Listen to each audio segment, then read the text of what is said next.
Well, good morning and welcome to today's video. My name is Peter Frank here with Concordia Technology Solutions. Thanks for tuning in for another Thursday video.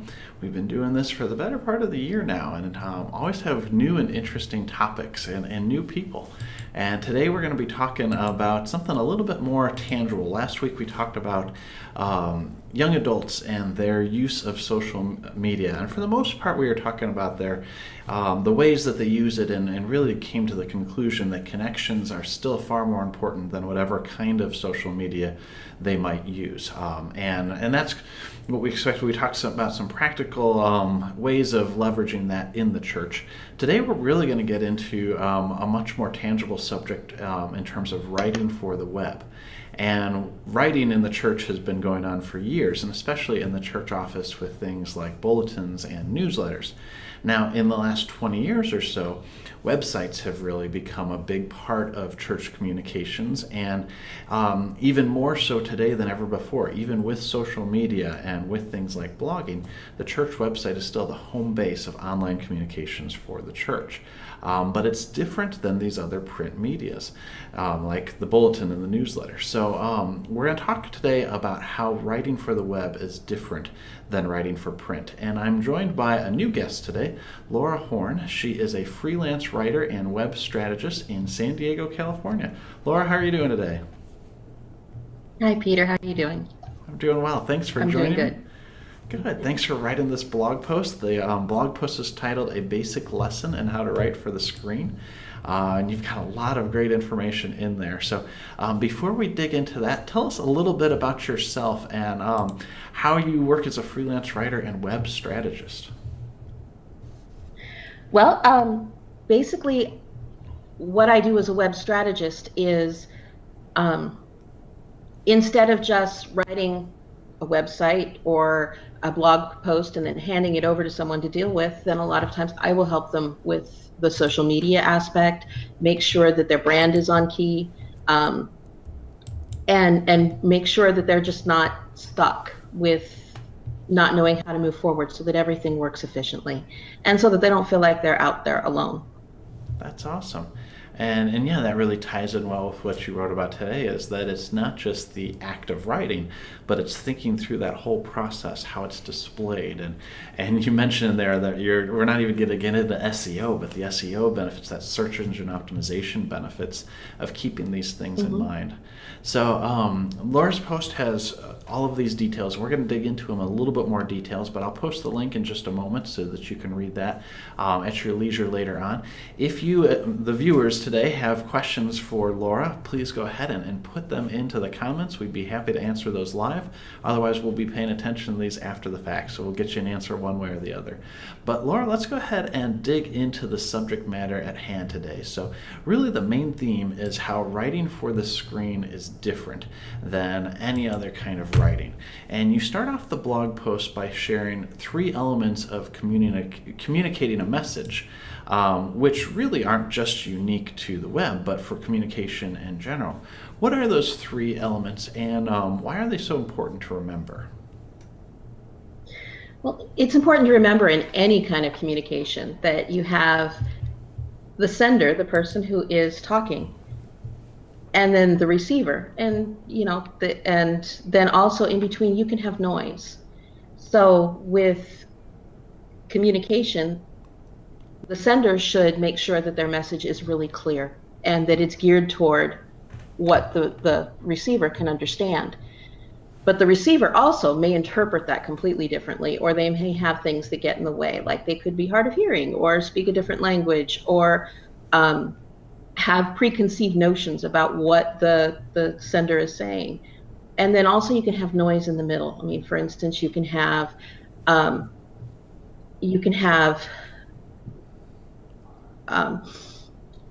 loudness in the room, such as, I think in the article I mentioned the Starbucks Frappuccino machine, because I was writing in Starbucks at the time. And It's a great place to write. Your cell phone connection may break up. I mean, and there's just things that can get in the way of people hearing things. If you're trying to talk to a 3-year-old, they may be completely distracted. So, I mean, So there are three aspects to actually good communication, and it's making sure that all three of those are working.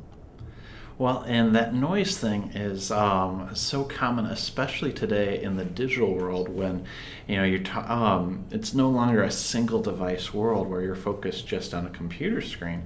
And I know there's lots of studies that show that as people are watching TV, they're reading on their phone.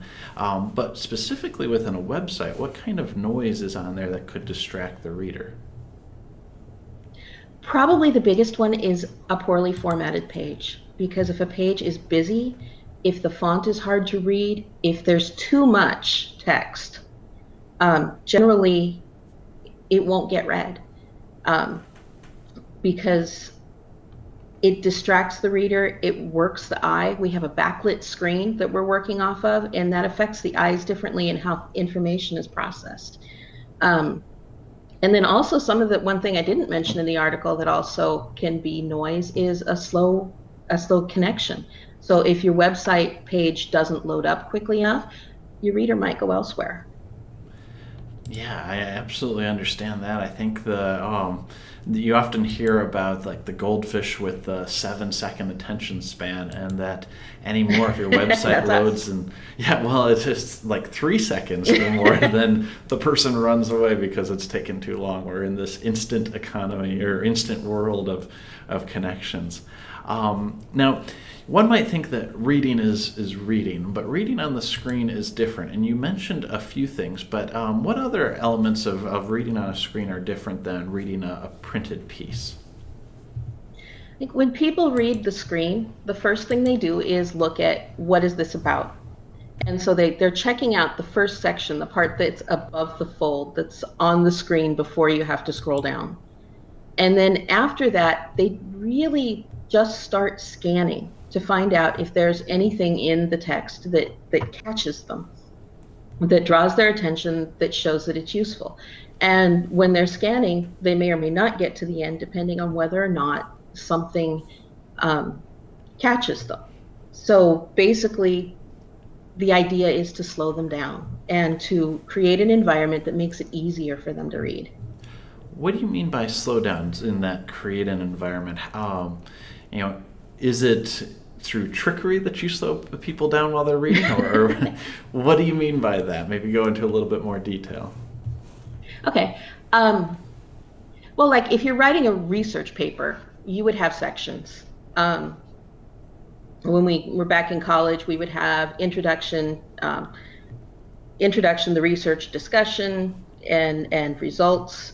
And a blog post is kind of the same, only you do it a little bit differently. It probably resembles more of a magazine article, but you want to create white space around the text to make it easier to read, to give signposts to say, hey, this little bit is really interesting.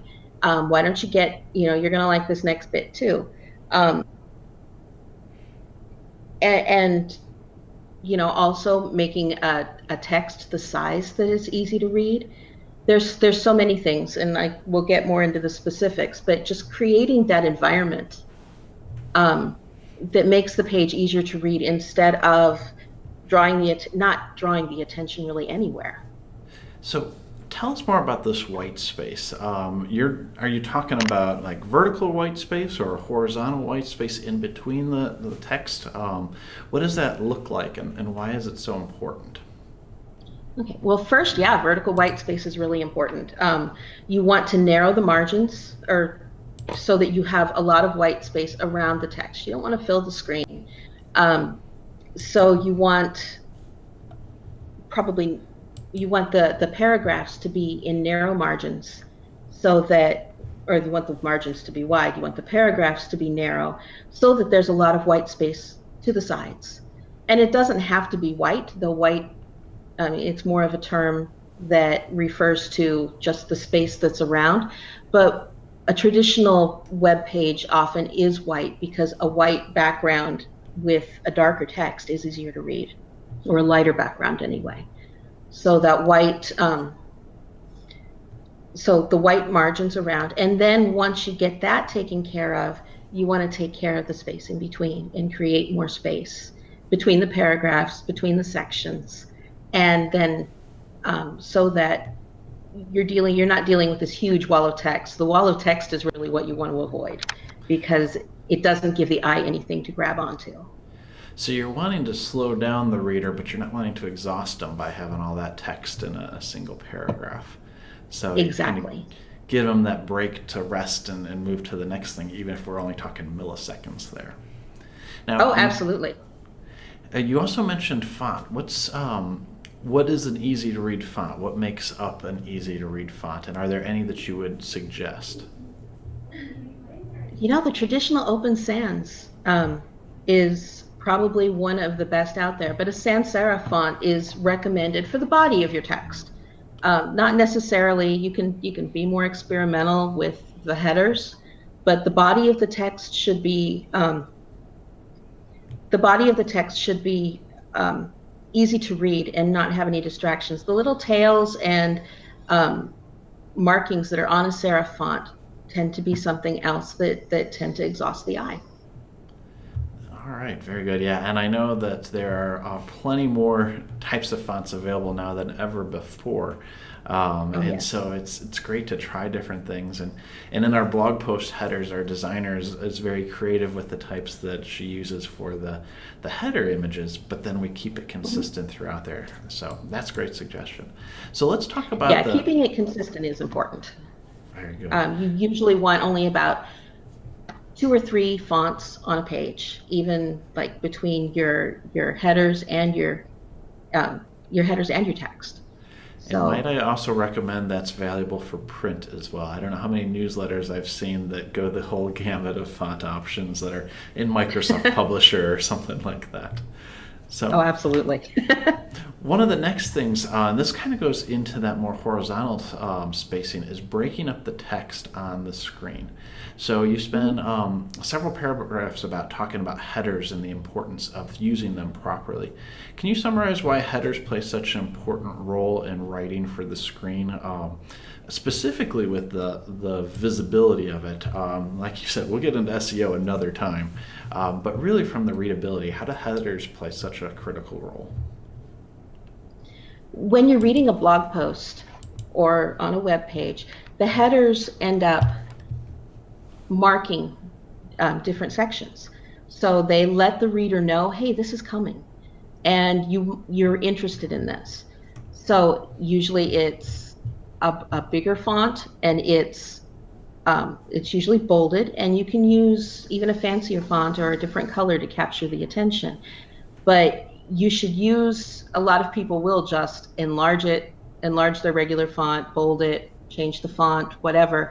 But when you're working on your draft, up in the left-hand corner on WordPress, and I think it's usually there on most other forms too, is a thing. Usually it says paragraph in it, but if you scroll down, it will give you all sorts of options like H1, H2, and those are setting up your headlines like an outline. Your biggest point would be your header, or would be your H1, and then subpoints would be H2, H3, and those let the reader know that you are going from section to section, and this next part, this is important to read. This next part, you're really going to love this. And it's important to actually even spend time on figuring out what you're going to title those so that they do catch your reader's attention. Some writers will even emphasize that it's just as important as the rest of the text. But it slows things down, it lets the reader know this is important, and it breaks up that wall of text. So it makes things easier on your reader. As you're describing that, it kind of, to me, seems like these are almost road signs as you're going down the highway, where it's trying to catch that person's eye. It's not critical for driving through as much, but it really gives the context. And that goes back to your point about just slowing things down and slowing the reader down, keeping their attention. And also what you mentioned at the very beginning, for people who just kind of scan through it and don't actually look at it, they're looking for that interesting piece, and headers really call that attention to it. So that all ties together nicely. Now, Road signs, speed bumps, sometimes they call them speed bumps too, so it's another way to slow people down. there you go. We have so many speed bumps around here. Now, tell me about the other creative uses of text. You brought up some very good examples in the post, and I know that that's just a few of them, but what are some creative ways you can use text outside of headers to slow your readers down? One great way, and it serves a couple of purposes, is to put quotes in between the paragraphs. Not necessarily every paragraph, but if you have something that one sentence or a clause that illustrates your point perfectly, you could take that and make it a quote and put it in between paragraphs, bold it, italicize it, indent it, so that will break up the text, re-emphasize your point, and if you think it's something poignant, you can say, "Hey, look at this." And then also something that does exactly the same thing, but then also invites social media in, is an app or a plugin called Click to Tweet. And Click to Tweet basically will do that for you. You highlight what you want, it'll put it where you tell it to, and then it will ask the reader, "Hey, tweet this so that other people can know that this article exists and come and read it." Well, and that really builds up that kind of inbound links where it'll drive people back there, and there's so much value in addition to make it easier to read. And when I was in college, we'd buy used textbooks. And some people were disappointed. I was always excited when I would get textbooks that had the text already highlighted, because it's like, okay, I know this is an important point. Maybe the publishers didn't put that in there, but the last student did, so I know what really I need to put my attention on, and hope that the last one was an A student and not a D student. But it's kind of that same idea where you are telling them, okay, this is important, pay attention to this, and sharing it with others. So I really like that approach. We haven't done much with the Click to Tweet on our blog, and after reading through that, it's like, yeah, that's what we need to be doing. We need to put that in there too. So yeah. Good. Now, another section that you have there in terms of writing for the screen is about writing well. And obviously quality of writing is always important no matter where you are writing. But it's writing for the web, and writing well for the web is different than writing well for print. What's unique about the style of writing that is appropriate for web, for screens and websites specifically? When you're writing for a web page or for your blog post, you're having a conversation. You're talking with someone about something that you think is important and that will be useful to them. And so it's not just throwing data at them or telling a story, though sometimes it could be telling a story. It is more a conversation. It's letting people know what you have that's important, whether it's, there's a Bible study coming up on Mark pretty soon, so these are some key points that you want to keep in mind as we're studying. Or, the church picnic is coming up and this is what we need people to bring. Or a message of the gospel that helps reach people who are looking for a church. All of those things, they're a conversation. So you want to use you're talking to somebody, so talk to them. And then you also want to